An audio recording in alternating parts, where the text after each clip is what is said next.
اعوذ باللہ من الشیطان الرجیم بسم اللہ الرحمن الرحیم ربہ انی مغلوب فانتصر۔ میں نثار ایک بار پھر آپ لوگوں کے سامنے مخاطب ہوں، جو کہ ہمارے ایک پلان ہے کہ پاکستان کے مختلف جو آرگنائزیشنز ہے، ڈپارٹمنٹس ہے، وہ پرائیویٹ سیکٹر میں ہو یا گورنمنٹ سیکٹر میں، اس کی کارکردگی کے بارے میں ہم نے مختلف پروگرامز کروانے ہیں۔ یہ ہمارا عہد ہے، کوائڈنٹ ہے۔ بیسیکلی آج کا جو ہمارا پروگرام ہے وہ پاکستان ایئر لائنز کے بارے میں ہے کہ پاکستان ایئر لائن تنزل کا شکار کیسے ہو گئی یا اس کی تباہ کاری کیسے ہو گئی۔ کچھ دن پہلے ہمارے ایویشن منسٹر غلام سرور خان اس نے ذکر کیا اسمبلی میں کہ ہمارے پاکستان انٹرنیشنل ایئر لائن کے تقریباً 30% جو کمرشل پائلٹس ہیں وہ پیک لائسنس ہولڈر یا ڈگری ہولڈرز ہیں۔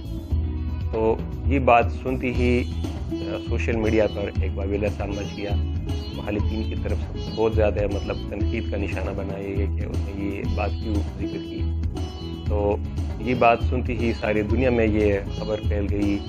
یورپ اور مختلف ممالک نے پاکستان انٹرنیشنل ایئرلائنس کے جو فلائٹس ہے وہ 6 months کے لیے سسپینڈ کر دیے۔ پاکستان کی تاریخ میں یہ پہلی بار نہیں ہوا کہ پاکستان کے فلائٹس ہے وہ سسپینڈ ہو گئے۔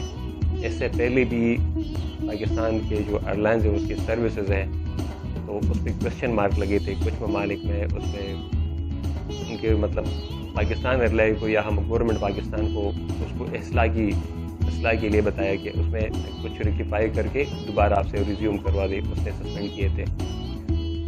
مشرف کے دور میں پھر 2005-2004 میں پاکستان انٹرنیشنل نے تقریباً کچھ 4-5 ایئر بسز وہ خرید لیے۔ اس کے بعد جو فلائٹس ہیں وہ دوبارہ سے ریزیوم ہو گئے۔ ابھی ہم ذکر کرتے ہیں کہ پی آئی کے ساتھ کس نے کیا کردار ادا کیا ہے۔ ابھی ہم آتے ہیں 2008 یا 2007 سے جو پیپل پارٹی کا دور تھا، تو ایک فلائٹ تھی جو کراچی سے لندن جا رہی تھی، تو جیسے اس کی بورڈنگ وغیرہ کمپلیٹ ہو گئی، ختم ہو گئی، تو فلائٹ اٹینڈنٹ نے نیچے آ کے پھر بتا دیا کہ جو ہمارے پاس بورڈنگ لسٹ ہے اس سے ایک بندہ زیادہ ہے، جو ہمارے پاس پیسنجرز ہیں، کیبن کریوز ہیں اور پائلٹس وغیرہ عملہ ہے، اس کے علاوہ بھی ایک بندہ جہاز میں زیادہ ہے۔ پھر جا کے معلوم ہوا کہ پائلٹ کے ساتھ اس کے کوک میں ایک بندہ ایکسٹرا بیٹھا ہوا ہے، وہ ایک پائلٹ کا دوست ہے۔ جب اسے بتایا کہ یہ کیوں اور کیسے آ گیا، یہ کہاں جا رہا ہے، تو پائلٹ نے کہا کہ میرا دوست ہے اور اس کو میں ساتھ لے کے جا رہا ہوں انگلینڈ کے لیے ایک ٹور پہ۔ تو ان سے پھر ریکویسٹ کی کہ نیچے اس کو بتا دو کہ آ کے جو امیگریشن وغیرہ جو پروسیس ہے، جو ریکوائرمنٹس ہیں وہ فل کر دے، اس کے بعد جا کے بیٹھ جائے۔ تو پائلٹ نے اس پہ انکار کر دیا۔ بہرحال اس کا جو پاسپورٹ ہے وہ نیچے لا کے اس کے اسٹیمپ وغیرہ جو پروسیس ہے وہ کروا کے واپس اس کو ہینڈ اوور کروا دیا گیا۔ یہ کوشچن آتا ہے کہ وہ جو پیسنجر ہے ایکسٹرا، وہ بغیر کسی ایئر ٹکٹ کے جا رہے ہیں، وہ ایک پائلٹ اپنے اثر رسوخ استعمال کر کے لے کے جا رہے ہیں، لیکن کسی نے پائلٹ کے خلاف یا پیسنجر کے خلاف کوئی ایکشن نہیں لے، کوئی انکوائری نہیں ہوگی۔ وجہ یہ تھی کہ وہ جو پائلٹ تھا وہ پاکستان کے پریزیڈنٹ زرداری کا بہت قریبی دوست تھا۔ اسی دور میں پاکستان ایئر لائن کا ایک کنٹریکٹ ہوا تھا کھانے کا، جو پیسنجر کو کھانا وغیرہ دیا جاتا ہے، تو جس ہوٹل یا ریسٹورنٹ کے ساتھ اس کا کنٹریکٹ ہوا تھا، تو ان کا طریقہ کار کیا تھا کہ آج کا جو کھانا بچ جاتا تھا تو وہ ایئر لائن کو دیا جاتا تھا، ایک باسی کھانا تھا۔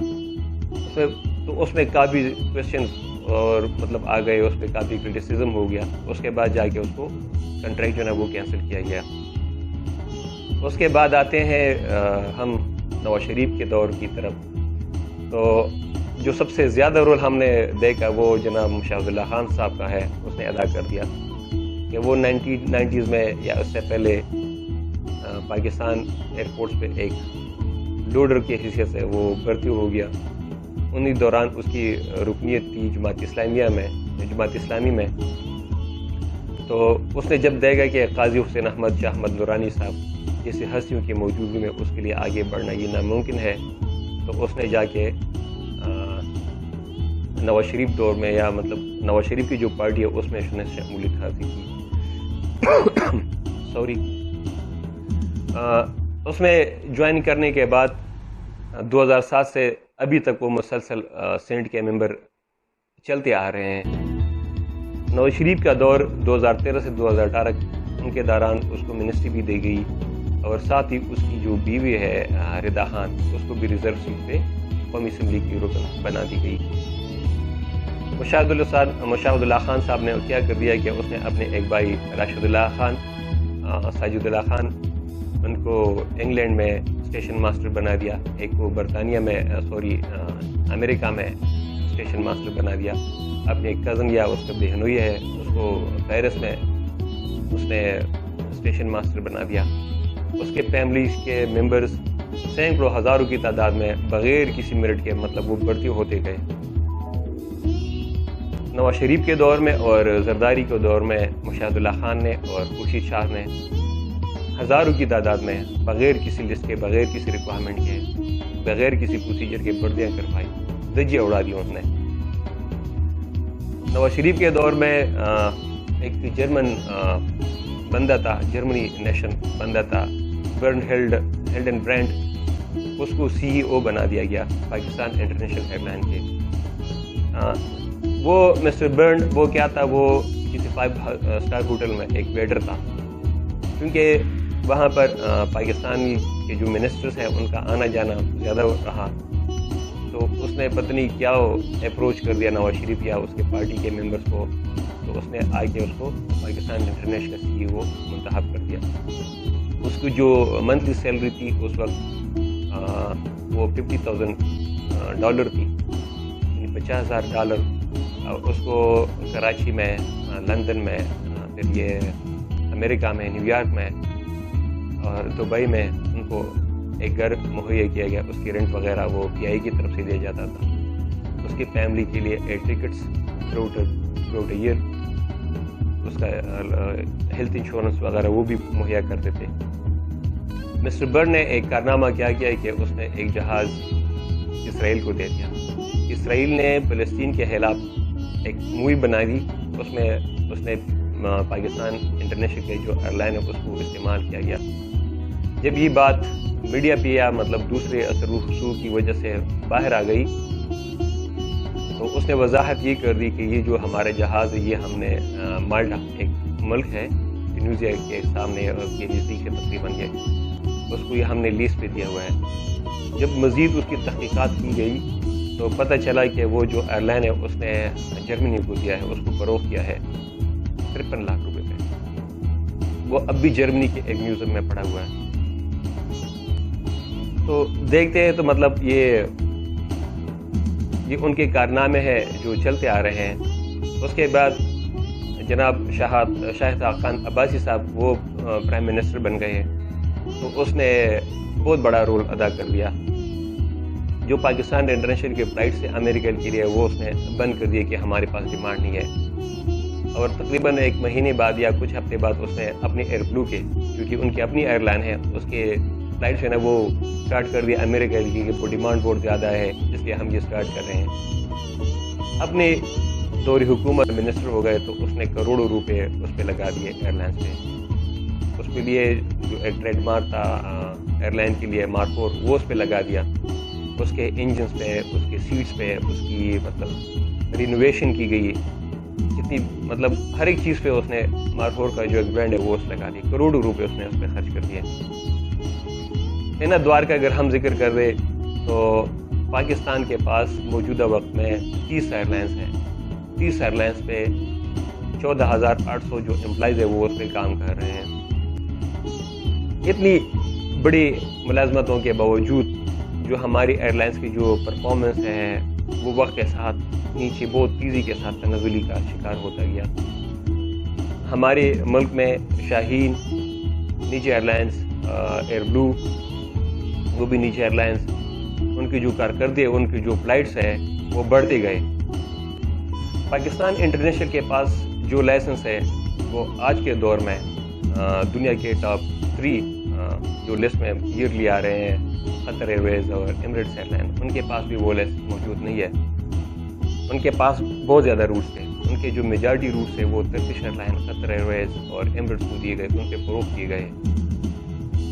اس کے علاوہ جو پاکستان میں ان کی جو فلائٹس ہے وہ زیادہ تر اس کے جو کمرشل فلائٹس ہے پی آئی سے زیادہ ایئر بلو، شاہین، ایئر انڈس اور پھر اس کے بعد سیرین آ گیا. ان کے پاس زیادہ تھی. ان کی جو سروسز ہے، ان کی جو پرفارمنس ہے وہ سے کافی حد تک بہتر تھی. نیچے ایئر لائنس کی موجودگی میں جو پی آئی کے اپنے ایئر لائنس تھے وہ گراؤنڈ ہوتے گئے. شروع اچھا، تو اگر ہم ذکر کرتے ہیں کہ مختلف ادوار میں مختلف لوگوں نے اس کے ساتھ عجیب کھیل کھیلا، مطلب اس کو اس کی کارکردگی کو بہت بگاڑا، اس کی جو تنزلی کے بہت زیادہ تیزی کے ساتھ شکار ہو گیا. اب اگر ہم دیکھیں تو پاکستانی انٹرنیشنل ایئر لائن کی تباہی کے ذمہ دار کون ہے، اس کی کارکردگی کی بھائی کرسچین مار کہاں سے شروع ہو گیا. یہ وہ ایئر لائن تھا جب اس نے روزویلٹ جیسی ہوٹل کو پرچیز کیا امریکہ میں. پچھلے ادوار میں ایون اب کے موجودہ گورنمنٹ میں کچھ مافیا ایسے ہیں کہ وہ کسی طریقے سے روزویلٹ ہوٹل جو پی آئی اے کی پراپرٹی ہے امریکہ میں وہ لینا چاہتے تھے. نواز شریف کے دور میں پی آئی اے اور کی پرائیویٹائزیشن کی بات ہو رہی تھی. اس کے علاوہ جو روزویلٹ ہوٹل ہے وہ فروخت ہونے کی باتیں ہو رہی تھی. تو اگر ہم صرف پی آئی اے کا ذکر نہیں کرتے، اگر ہمارے پاکستان میں جتنی بھی ادارے ہیں اس میں میجارٹی جو مطلب ہائرنگ کی گئی ہے وہ سیاسی بنیادوں پر کی گئی ہے. اسی وجہ سے جو پاکستان کی جو پرفارمنس ہے دنیا میں، پاکستان کا جو امیج ہے وہ ان پروفیشنل لوگوں کی وجہ سے نیچے چلتا جا رہا ہے. تو یہ ہم تو چاہتے ہیں کہ ہر ایک چیز پہ، ہر ایک لیول پہ، ہر ڈپارٹمنٹ میں اس کے فیڈریشن ہو جائیں. جتنی بھی سرکاری ہمارے ادارے منسٹریز ہیں، ایون جو ہمارے پولیٹیشنز ہیں اس کی بھی جو ڈگریز وغیرہ ہے اس کو بھی بلڈر کیا جائے. تو ایز اے پاکستانی ہماری خوشی، ہماری اللہ تعالیٰ سے یہ امید ہے، اللہ تعالیٰ سے یہ دعا ہے کہ ہمارے ملک میں امن ہو، یہاں پر جو ماحول ہے وہ خوشگوار ہو جائے، یہ امن کا اور سلامتی کا گہوارہ بن جائے. اللہ کرے کہ ہمارا ملک دنیا میں ایک دوسرے لوگوں کے لیے، دوسرے ممالک کے لیے ایک مثال بن جائے. تو انشاءاللہ مزید آگے ویڈیو میں پھر آپ سے ملاقات ہوگی. تب تک ہمیں دیجیے اجازت. اپنی دعا میں یاد رکھیے. اللہ حافظ.